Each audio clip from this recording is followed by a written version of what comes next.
Assalamualaikum, Football United, ringan amatiran ala gua.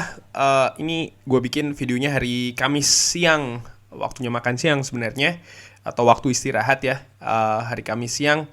Tapi gue mau bikin ngobrol ringan soal masalah, gue juga sempat nge-tweet itu ya, soal masalah Marcus Rashford yang setelah pertandingan menghadapi Atletico Madrid, ketika sedang berjalan menuju bisnya tim Manchester United itu tertangkap kamera oleh kamera salah satu fans, kamera handphone pastinya ya.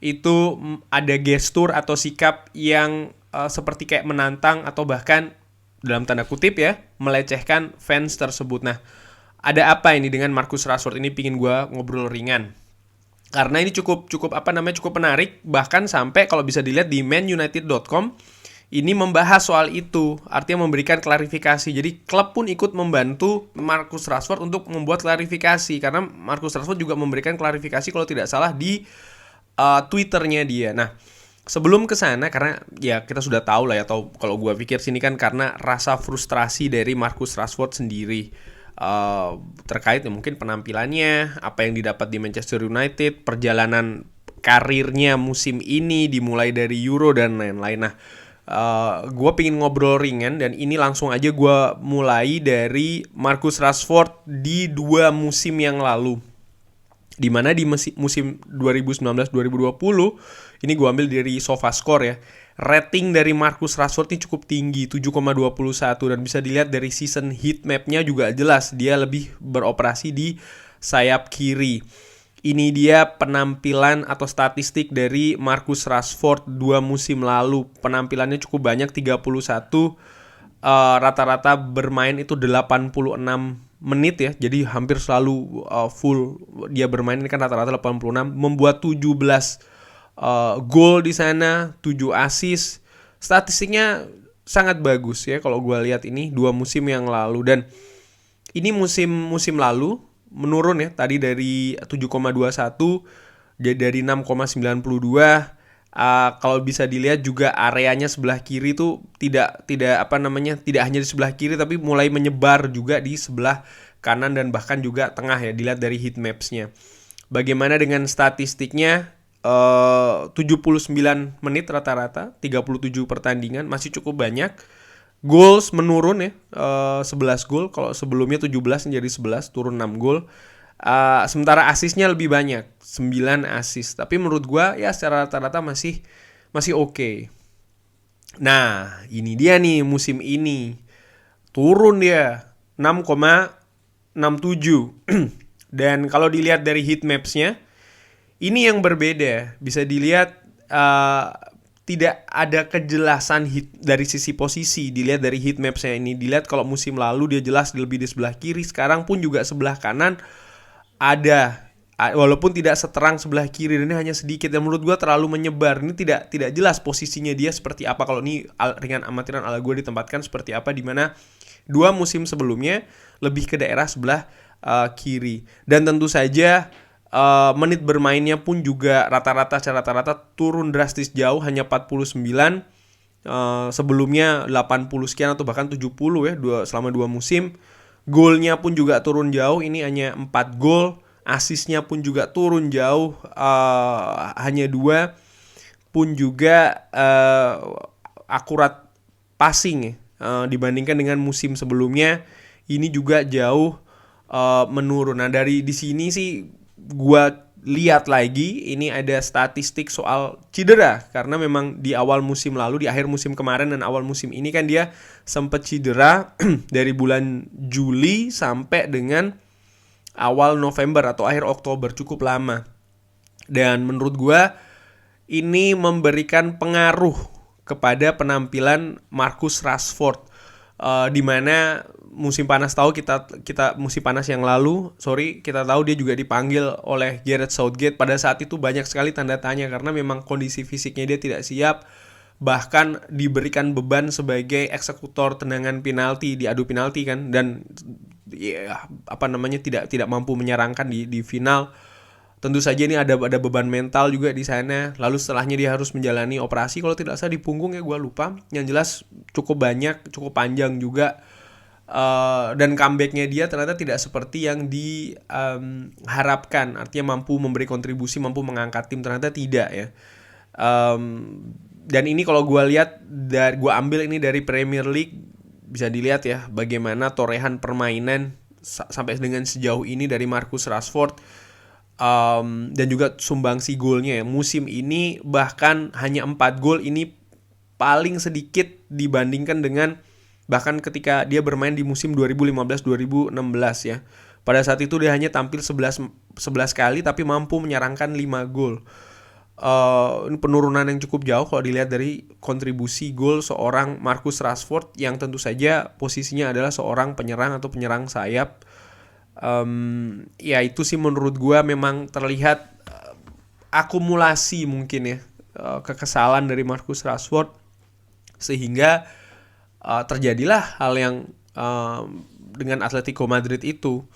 Dia maksudnya setelah pertandingan menghadapi Atletico Madrid kepada fans Manchester United sendiri, dan menurut gue ini sangat disayangkan karena sudah menjadi culture atau budaya bagi pemain Manchester United, dan ini sudah ada dari zamannya Sir Alex ya, setahu gue, yaitu setelah pertandingan memang pemain itu jadi kalau di Old Trafford itu setelah ada jarak antara bis-bisnya tuh nggak masuk sampai ke dalam stadion banget tuh nggak. Jadi memang pemain itu atau manajer atau staff tuh memang harus jalan ketika nyampe maupun mau cabut dari stadion. Nah biasanya itu setelah pertandingan mereka memberi tanda tangan atau berfoto. Gua ingat dulu ada cerita Sir Alex Ferguson yang setelah pertandingan, ini dari Patrice Evra kalau tidak salah ya, yang menceritakan setelah pertandingan selama 45 menit atau 40 menit Sir Alex Ferguson itu sendirian memberi tanda tangan fans ya, di antara stadion dan bis. Kenapa pemain-pemain lain tidak? Karena pemain-pemain lain langsung ke bis nih karena mereka terlalu lelah, terlalu capek. Lalu apa yang dilakukan oleh Sir Alex Ferguson? Sir Alex Ferguson naik ke atas bis, dimarahin semuanya. Dan salah satu perkataan yang gue ingat kurang lebihnya mengatakan kepada pemain, ini fans, mereka ini yang bayar gaji kalian.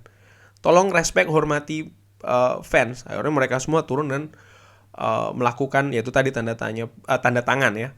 Pun juga seorang Ole Gunnar Solskjaer contohnya ketika Manchester United kalah telak menghadapi Liverpool, kalah menghadapi Manchester City yang tentunya pasti menyesakkan dada, tapi dia tetap mau melayani permintaan foto, tanda tangan dari para fans. Dan pada saat itu padahal pandemi kan masih ada, dan tentu saja bukan tidak mungkin ada perkataan-perkataan juga dari fans yang memberi kritik langsung pada saat sedang memberi tanda tangan dan lain-lain. Ini kan juga salah satu bagian dari ya dinamika sepak bola itu sendiri, tapi tetap dilakukan begitu. Dan oleh karena itulah gue melihat apa yang dilakukan oleh Marcus Rashford ini keterlaluan sebenarnya. Dia born and bred di Manchester, dia harusnya tahu culture klub itu seperti apa, bagaimana klub ini sangat menghormati bahkan ya fans. Dan ini gue rasakan betul bukan hanya ketika gue nonton pertandingan di sana secara langsung, tapi juga ketika gue melakukan tour stadium. Bagaimana setelah selesai tour itu guide-nya itu betul-betul mengatakan terima kasih ke satu persatu. Dan ini tidak semua tour kalau menurut gue ringan amatiran tuh mau melakukan seperti ini, tapi menurut gue kerasa lah, feelingnya tuh terasa benar bagaimana klub ini menghormati betul fansnya. Nah dan menurut gue ini salah satu bagian dari pekerjaan, bagian profesional ya. Artinya ketika dia fans ini kan datang ke Old Trafford itu kan juga gak gratisan ya. Mereka juga meluangkan energi, waktu, biaya, tiket pertandingan juga mahal. Dan wajar menurut gue mereka merasa kecewa ketika penampilan ataupun hasil tidak sesuai dengan yang mereka harapkan. Dan itu kan bisa bisa dengan macam-macam ya.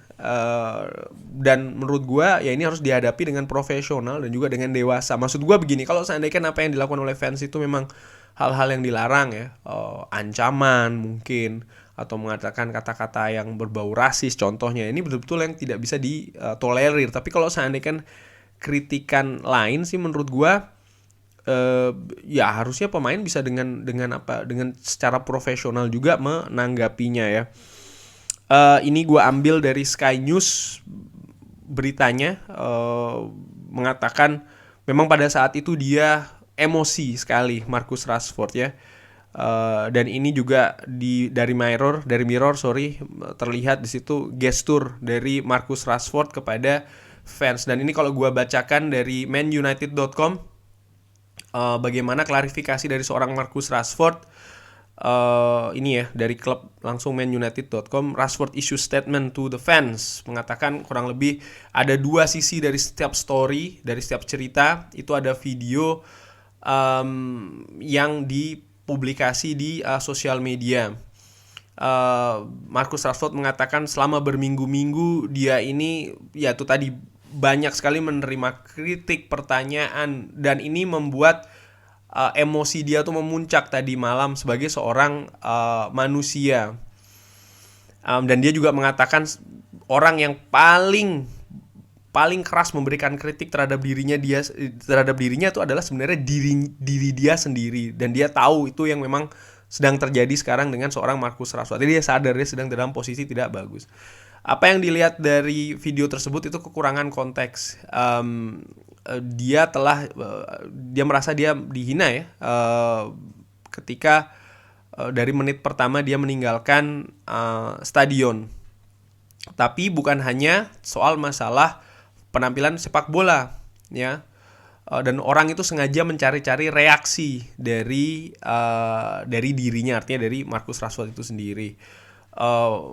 Phone atau telepon itu sudah tersedia di sana, dan dia juga sadar harusnya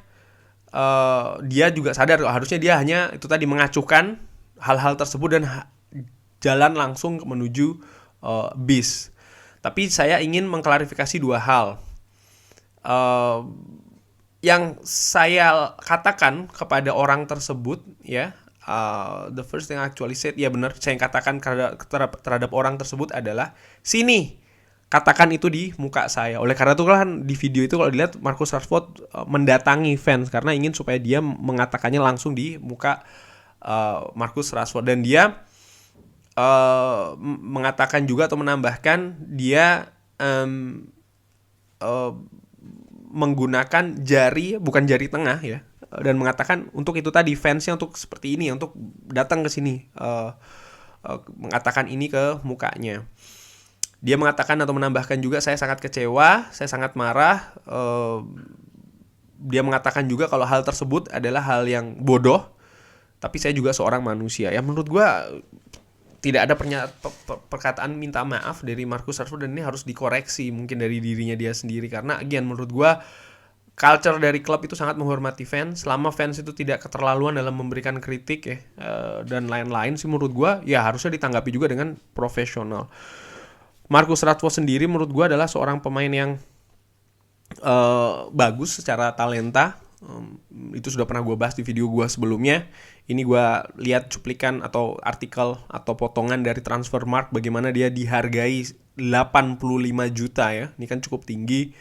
Dan dia pun juga berada di, menurut Transfermarkt.com ya, dari market value-nya dia sekarang ini, dia berada di peringkat ke-13 dari pemain termahal di dunia. Sekarang ini Kylian Mbappe yang paling mahal, lalu ada Erling Haaland dan juga lain-lain. Dia termasuk ada di peringkat 13 besar, dan menurut gue ini cukup menandakan value-nya dia tinggi, market value-nya dia tinggi, ya tekniknya dia bagus begitu. Market menghargai dia seperti ini, dan menurut gue ya inilah yang harus diperbaiki dari Marcus. Gue secara pribadi ada kabar juga kan dia ingin cabut dan lain-lain, mempertimbangkan. Ini kayaknya akumulasi dari itu semua ya. Apa yang harus dilakukan selanjutnya oleh klub secara internal, ya menurut gue klub harus memberikan teguran kepada Marcus Rashford. Terus apakah Marcus Rashford harus dijual dan segala macam? Oh enggak, kalau menurut gue ringan amatiran tidak sampai ke sana sih. Tapi ya tergantung bagaimana dia bersikap, apakah dia menerima teguran itu dari klub dan lain-lain. Kalau memang dia tidak terima, dia merasa dirinya lebih besar daripada klub, ya pintu keluarnya ada di, walaupun dia sebenarnya sangat gue sayangkan ya, tapi ya pintu keluarnya selalu ada di sana begitu. Dan apa yang terjadi ini kan tidak lepas dari penampilan dia di atas lapangan, dan ini kan juga menyelimuti sekarang klub Manchester United ini secara keseluruhan. Kalau menurut gue kejelasan sekali lagi itu harus dipertegas oleh klub, dimulai dari kejelasan untuk planning apa, rencana apa musim depan. Siapa manajernya harus segera ditunjuk. siapa-siapa saja yang memang harus dilepas, harus segera diputuskan. Siapa-siapa saja yang akan dibeli harus segera diincar, harus segera diproses bahkan. Karena ini akan memberikan rasa kejelasan juga, bahkan mungkin rasa kenyamanan bagi pemain-pemain yang ada saat ini. Karena menurut gue yang frustasi, ini baru satu, Marcus Rashford. Bahwa sesungguhnya feeling gue ya, ini ringan amatiran, bukan hanya Marcus Rashford yang frustrasi sekarang berada di klub Manchester United. Dan ini hanya letupan emosi yang bukan tidak mungkin, ini juga sedang dipendam oleh banyak pemain. Baik itu pemain yang memang cinta klub ini, ataupun pemain yang hanya bermain untuk sisi individunya masing-masing begitu ya. Tapi menurut gue atmosfer sekarang sedang tidak bagus secara akumulatif psikologis tim ini. Kejelasan itu sangat penting. Itulah kurang lebih ngobrol ringan soal masalah apa yang terjadi dengan Marcus Rashford. Bagaimana? Ada pendapat lain bisa drop di kolom komen. Jangan lupa like, subscribe, dan juga sholat. Assalamualaikum warahmatullahi wabarakatuh.